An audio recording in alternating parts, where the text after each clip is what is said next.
जीवन का हर क्षण निर्णय का क्षण होता है। आज किए गए निर्णय भविष्य में सुख अथवा दुख निर्मित करते हैं, ना केवल अपने लिए, अपने परिवार के लिए भी। जब कोई दुविधा सामने आती है तो मन व्याकुल हो जाता है। निर्णय का वो क्षण युद्ध बन जाता है और मन बन जाता है युद्ध भूमि। तो क्या युद्ध से जूझता हुआ मन कोई योग्य निर्णय ले पाएगा? शांत मन से जब कोई निर्णय करता है तो अपने लिए सुखद भविष्य बनाता है, किंतु अपने मन को शांत करने के लिए जब कोई निर्णय करता है तो वो व्यक्ति भविष्य में अपने लिए कांटों भरा वृक्ष लगाता है।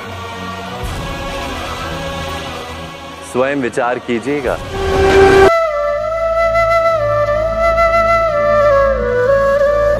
इस तालाब को देख रहे हैं? बच्चे, बूढ़े, युवक, किसी से भी मैं पूछ लूं कि ये क्या है तो सबका उत्तर एक ही होगा। उत्तर तब बदलेगा जब प्रश्न ये होगा कि आप इस तालाब के साथ क्या करना चाहें। कोई कहेगा कि मैं यूं ही किनारे पे बैठ के इस जल को स्पर्श करके शीतल वायु का आनंद लेना चाहूंगा। कोई कहेगा मैं इस तालाब में तैरना चाहूंगा। कोई कहेगा मैं एक कागज की नाव बना के इसमें छोड़ना चाहूंगा। कोई कहेगा मैं मछली पकड़कर जीवन यापन करना चाहूंगा, आदि इत्यादि। आपको एक बात बता दूं कि हमारा जीवन भी इसी तालाब की भांति एक समान, किंतु हमें इसके साथ क्या करना है यह निर्णय हमारा है। इस तालाब में आपको मोती भी मिलेंगे, कीचड़ भी मिलेगा। यदि आप मोती पाना चाहते हैं तो आपको उस गहराई तक जाना होगा, उतने प्रयास आपको करने होंगे, तब जाके आप मोती पाओगे। अन्यथा केवल कीचड़ हाथ लगेगा। किंतु जो मैं सदैव कहता, निर्णय आपका है। राधे राधे। इसलिए अपने जीवन में हर वस्तु, हर भाव, हर घटना के गुण धर्म को पहचानिए और उसके पश्चात अपना चयन कीजिए। स्वर्ण। हम सभी को अपने जीवन में स्वर्ण से कभी ना कभी कुछ ना कुछ थोड़ा या अधिक मोह होता ही है ना? परंतु क्या आपने कभी सोचा कि स्वर्ण को प्राप्त कैसे किया जाता है? जब भूमिगत खदानों से स्वर्ण को निकाला जाता है तब वो एक पाषाण की भांति होता है। ऐसा पाषाण जिससे आप किसी को भी मार सकते हैं, परंतु उसे आभूषण के रूप में स्वयं के शरीर पर धारण नहीं कर सकते। यदि उसे आभूषण बनाना है तो उसे लंबी यात्राएं करनी होती है, उस पाषाण को पिघलना होता है, सुनार के हथौड़ी की अनेकों चोटें खानी पड़ती है, फिर काट छाट और उसके पश्चात जाकर वो ऐसा आभूषण बनता है जो हमें वर्षों तक, सदियों तक लुभाता रहता है। इसलिए यदि आपको समय पर विजय पानी है तो स्वयं के निर्माण पर समय देना होगा। हम सभी सुनते आए कि जो वीर होता है, साहसी होता है, शौर्यवान होता है, उसके समक्ष सारा संसार झुकता है। वीर भोग्य वसुंधर।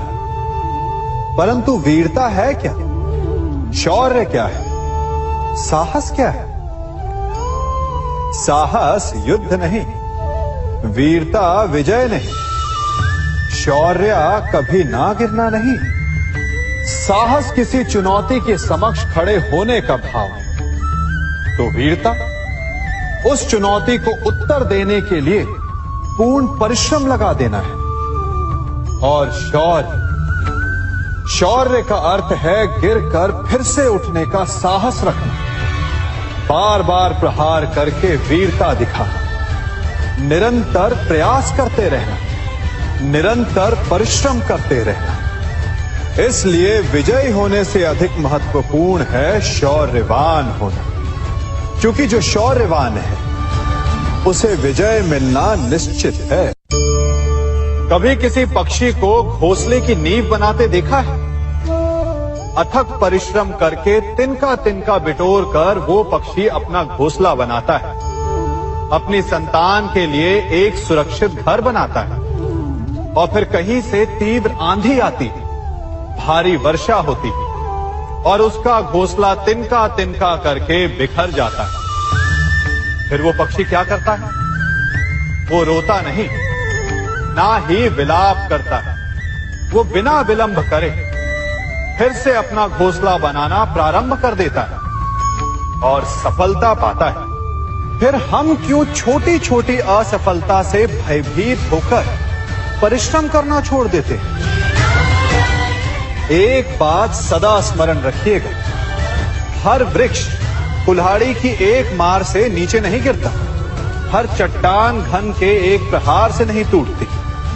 सफलता पाने के लिए अनावरत परिश्रम करना ही मात्र एक मार्ग है। स्वीकारण, सत्य का स्वीकारण मनुष्य के लिए बहुत ही महत्वपूर्ण है। जब तक मनुष्य सत्य को स्वीकार नहीं करता, उसे असत्य से लड़ने की शक्ति प्राप्त नहीं होती। जब आप भोजन करते हैं तो क्या होता है? आपका पेट स्वीकारता है कि वो भर चुका है और आप भोजन करना बंद कर देते हैं। जब आपको निद्रा आती है तो क्या होता है? आपका मन स्वीकारता है कि आपका शरीर थक चुका है और उसे विश्राम की आवश्यकता है। उसी प्रकार जब आपको किसी व्यसन को रोकना हो तो आपको स्वीकारना पड़ता है कि बहुत हो चुका, चाहे वो लालच हो या मदिरापान।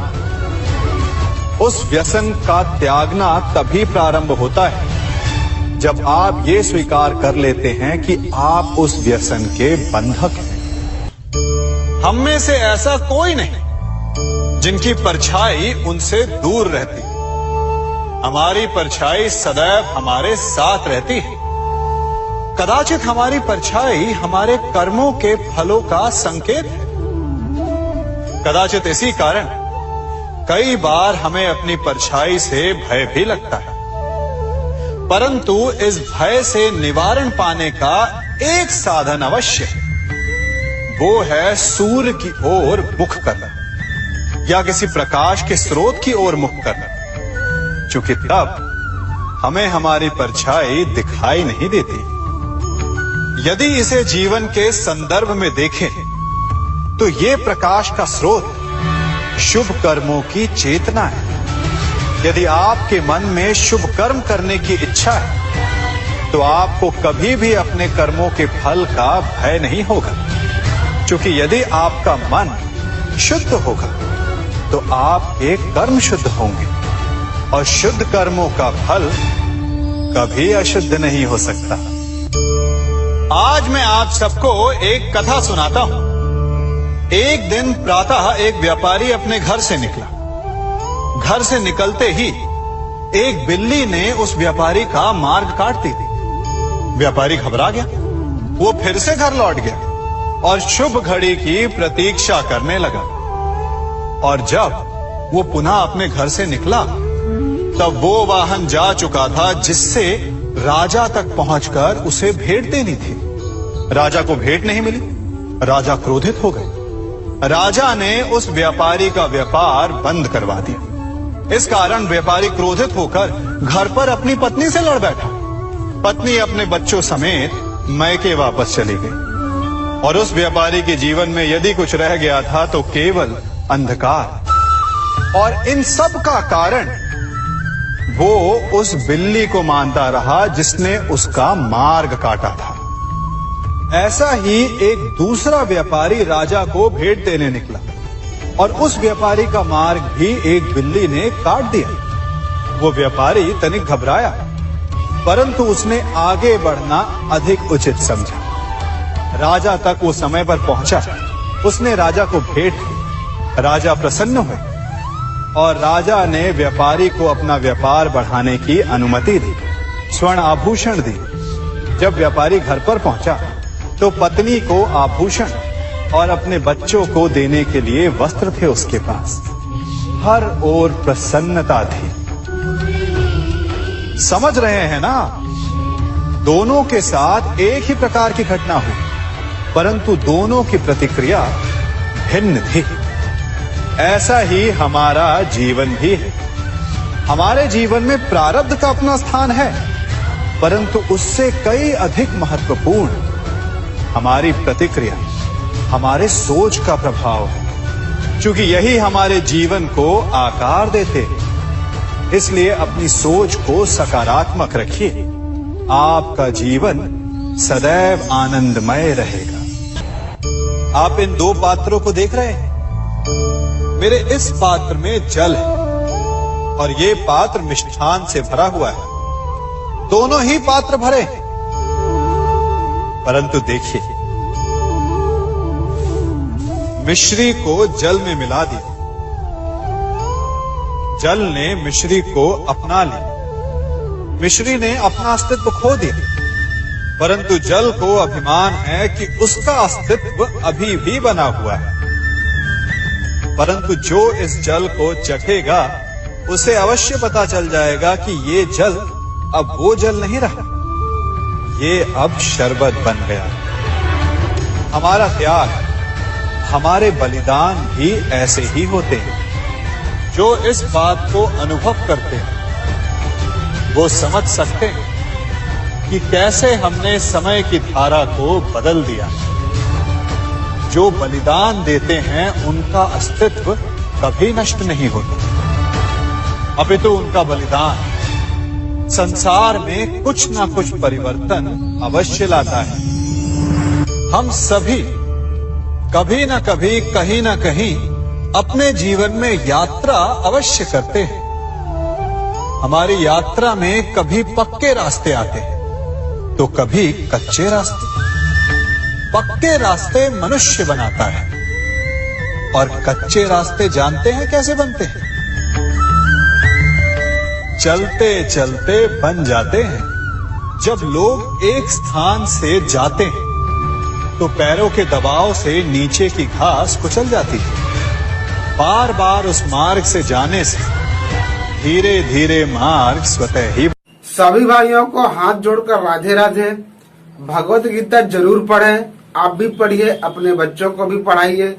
और अगर आपके घर में भगवत गीता नहीं है तो अभी ऑर्डर करिए, लिंक डिस्क्रिप्शन में दिया है। 200-250 रुपए की प्राइस है, तो जरूर ऑर्डर करें। और गीता से आपको सभ्यता मिलेगी, आपके बच्चों को संस्कार मिलेंगे जो आपके बुढ़ापे में लाठी का सहारा बनेंगे। भगवत गीता में वो ज्ञान दिया हुआ है जो बीत चुका उसका भी ज्ञान है, और जो आने वाले समय में बीतेगा उसका भी फुल ज्ञान दिया गया। भगवत गीता कोई बुक या किताब ना समझें, भगवत गीता आपकी जिंदगी का सार है। जो जिंदगी में क्या घटना घटती है, उन घटनाओं को कैसे हल करना है, सत्य और असत्य पर किस प्रकार से विजय पाई जाती है। आप जिस भी फील्ड में कामयाब होना चाहेंगे उस फील्ड में आप कामयाब हो जाओगे। इसीलिए भगवत गीता पढ़ना बहुत जरूरी है। हर बच्चा, हर इंसान को भगवत गीता पढ़ना चाहिए। भगवत गीता से वो ज्ञान मिलता है जो आपके अंदर मोटिवेशन भरता है, कभी भी आपको हताश निराश नहीं होने देता। आज के समय में जिन लोगों ने भगवत गीता को अपनी जिंदगी में अपनाया है, भगवत गीता ने उसकी जिंदगी बदल दी है। अगर आप भी अपनी जिंदगी को बदलना चाहते हैं तो भगवत गीता जरूर पढ़ें, डेली पढ़ें, 1 घंटा समय निकाल कर पढ़ें। मैं आज कुछ ऐसे लोगों के नाम बताऊंगा जिन लोगों ने भगवत गीता से अपनी जिंदगी को बदल दिया है, जैसे विवेक बिंद्रा, खान सर, सोनू शर्मा, ऐसे कुछ बड़ी बड़ी हस्तियां जिनके मैंने नाम बताया। उन्होंने भगवत गीता का ही उन्होंने अपनी जिंदगी में अपनाया और भगवत गीता ने उनकी जिंदगी को बदल के रख दिया है। भगवत गीता दुनिया का सबसे पावन ग्रंथ है और पावन ग्रंथ में अगर आप उन सारे अध्यायों को पढ़ते हैं और उन सारे अध्याय में कई भी बातों को अपने जीवन में लागू करते हैं तो आने वाले समय में आपका जीवन, आपका दिनचर्या और आपकी सारी चीजें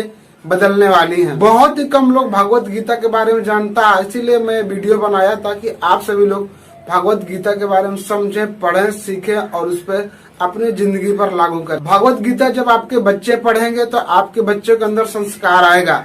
अपने बच्चों को मॉडल मत बनाइए, अगर मॉडल बनाना है तो अपने संस्कृति, अपने संस्कार से उन्हें मॉडल बनाइए, ताकि होगा आपके बुढ़ापे में आपका लाठी का सहारा बने, बुढ़ापे में आपका साथ सुख दुख बांट सके। पाप क्या होता है, पुण्य क्या होता है, माता पिता की सेवा क्या होती है, बुजुर्गों की क्या सेवा होती है, बुजुर्ग किस प्रकार से हमें आदर करना चाहिए, किस प्रकार से मान सम्मान करना चाहिए, सारी चीजें भगवत गीता में बताई गई है। जिससे वजह से भगवत गीता आपके बच्चों की जिंदगी तो बदलेगा ही बदलेगा, साथ साथ आने वाले समय में आपके बुढ़ापे में जो भी दुख होगा अपने साथ मिलकर बांटेंगे।